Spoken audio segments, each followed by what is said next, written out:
Salut à tous et bienvenue dans l'émission G-Test, épisode 1. Tout au long de la saison, on va tester pour vous des activités de sport mécanique, ici à La Ferté-Gaucher. Alors j'ai envie de dire, ça va être de la boucherie. Allez, c'est parti.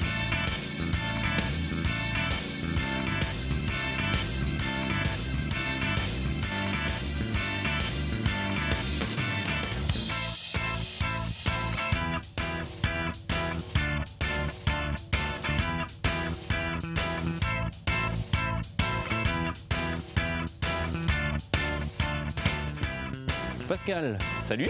Bonjour Edouard. Alors c'est toi qui es le directeur du circuit ici à La Ferté-Gaucher. Absolument. Et aujourd'hui tu vas me lancer un défi et j'ai envie de dire, qu'est-ce que c'est? Vas-y, dis-moi. Ton défi va être en 5 minutes d'apprendre à drifter une voiture. Drifter une voiture, ok. Est-ce que tu peux m'expliquer en quoi ça consiste? Alors le drift est une spécialité sportive qui nous vient du Japon et plus particulièrement de la région montagneuse de Nagano. Et ça consiste sur un circuit automobile à prendre tous les virages en glisse. Tous les virages en glisse, ok. Et qui va m'aider aujourd'hui dans cette discipline? Patrick Segura, notre pilote instructeur, qui a une longue expérience de pilote de course et aussi d'instructeur sur piste, dont sa spécialité est d'enseigner la glisse et le drift. Ok, bon c'est parti. Patrick, explique-moi un petit peu comment ça marche, comment ça fonctionne. On va commencer par le départ. Ouais. D'accord, déjà la position de conduite. Okay. Donc tu dois avoir le dos bien calé dans le siège avec les fesses au fond du siège. Ouais. Voilà, il faut que tu puisses débrayer à fond sans avoir la jambe tendue. Vas-y, débraye.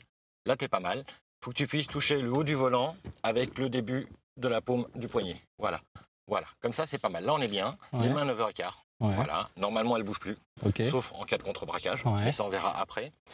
Tu vas voir qu'instinctivement tu vas un peu croiser, tricoter avec les bras, mais ça c'est pas trop grave.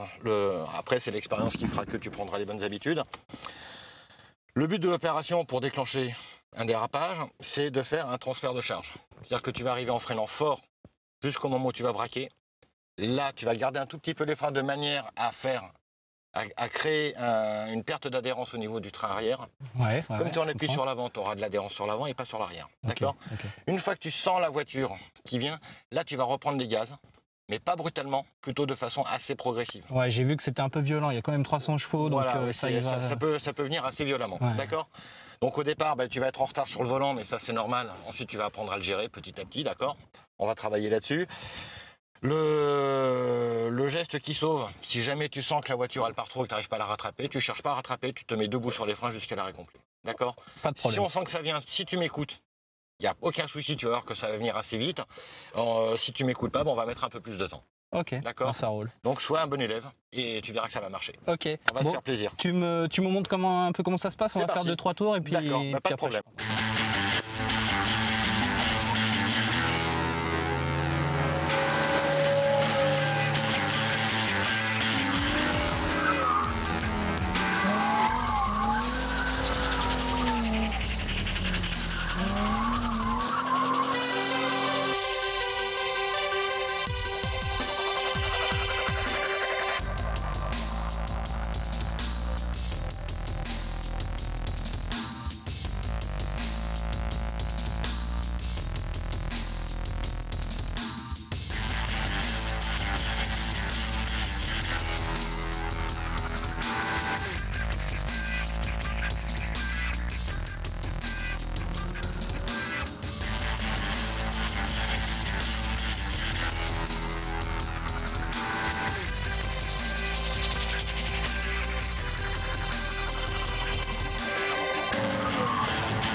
Ok, la saison 1 de G-Test est officiellement lancée. C'est le moment pour moi de me prendre la première honte de la saison.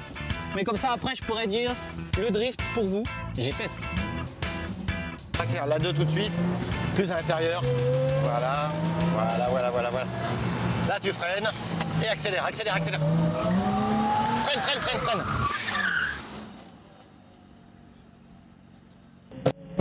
Bien à droite, vas-y.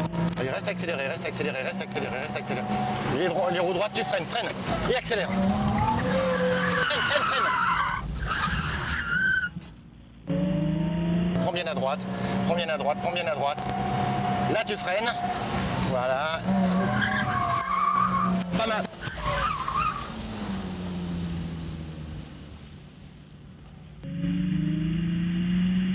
je te dirais de freiner. Vas-y, là tu freines les roues droites et accélère. Freine. Ton problème, c'est que tu lâches l'accélérateur. Donc la voiture, elle raquette automatiquement et tu repars dans l'autre sens. C'est pour ça qu'on est là. Normalement, on ne devrait pas être là. Il faut que je le maintienne et que je voilà, il faut que tu le maintiennes, tu redresses tes roues et à partir de là, tu peux le relâcher. D'accord? Toi, tu as tendance à vouloir la freiner ici, quand tu arrives là. Ouais. En fait, il faut que tu la freines un petit peu avant de manière à provoquer ce transfert de charge. D'accord? Si j'arrive ici, que j'ai déjà commencé à tourner, de toute façon, comme j'arrive trop vite, j'ai pas d'appui sur l'avant. Tu es d'accord avec moi? Ouais. Donc, automatiquement, j'ai l'avant qui est légèrement levé. Donc là, je vais créer ce qu'on appelle du sous-virage. Alors nous, ce qu'on va obtenir, c'est du survirage. Donc le seul moyen d'arriver ici avec du survirage, c'est de la coller un petit peu plus. Et pour ça, il faut que je la place dès le départ. C'est-à-dire que ton survirage, en fait, tu commences à le préparer ici. En gros, au début du freinage. D'accord? Toi, tu as tendance à freiner, tu es déjà au point de corde quand tu freines. Alors que normalement, quand tu arrives ici, tu es déjà en accélération. Ok. D'accord?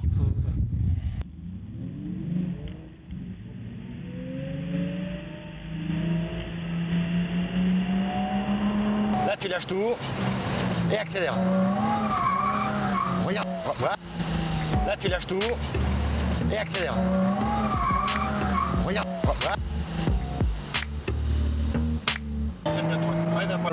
Voilà, comme ça, là tu freines, tu positionnes bien la voiture. Là tu accélères, regarde là-bas, voilà. Accélère, regarde là-bas, voilà.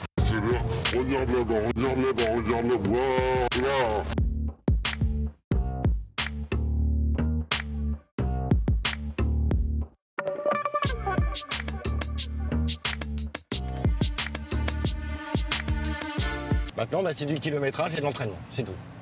Mais maintenant, tu as pigé le truc, ça y est. Bon, il paraît que j'ai pigé le truc.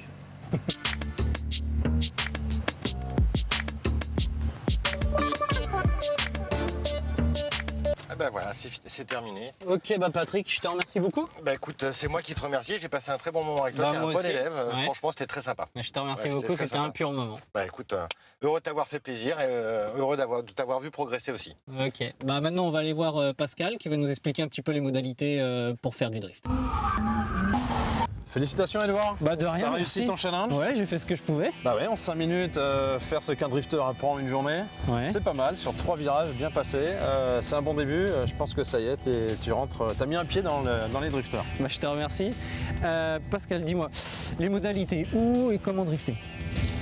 Il faut drifter exclusivement sur des circuits, car on ne peut pas drifter sur un parking de supermarché, on ne peut pas drifter sur la route, sur une autoroute. Donc, je répète, sur un circuit comme le circuit de la Ferté-Gaucher ou un autre, vous pouvez trouver des équipes encadrantes et dirigeantes qui vont vous permettre d'apprendre à drifter. On ne peut pas apprendre tout seul, on peut s'amuser à glissouiller tout seul, mais on n'apprend pas vraiment à drifter. À drifter, il faut s'encadrer de vrais professionnels, quoi. De vrais professionnels qui enseignent le drift. Ok. Pour un amateur, un budget, quelqu'un qui voudrait faire une voiture de drift, combien il doit compter à peu près? Alors, en comptant l'achat d'une voiture d'occasion propulsion, une préparation minimum au niveau des ponts, des suspensions, des pneus et des freins, il va falloir compter au minimum si le futur drifter est un peu mécano, 10 000 €, et ça peut aller minimum jusqu'à 20 000 € en moyenne. Ensuite, on peut aller largement au-dessus avec des voitures faites pour et achetées pour. Au niveau du baptême, combien ça coûte à peu près et combien de tours? Alors effectivement, on peut se faire offrir ou s'offrir un baptême drift sur un circuit. Ça coûte environ 50 € les 2 tours. Ça va dépendre bien sûr de la taille du circuit et de l'opérateur. Mais il y a moyen de se faire plaisir quand même. Il y a moyen de se faire plaisir et de découvrir les vraies sensations de drift assis aux côtés d'un pilote professionnel. Ok, bah Pascal, je te remercie beaucoup. Edouard, on se retrouve le mois prochain pour un nouveau défi. À très bientôt, prépare-toi. Ok les têtes brûlées, on se retrouve le mois prochain pour un nouveau défi. En attendant, moi je vais boire un petit coup, mais c'est pas ce que vous croyez.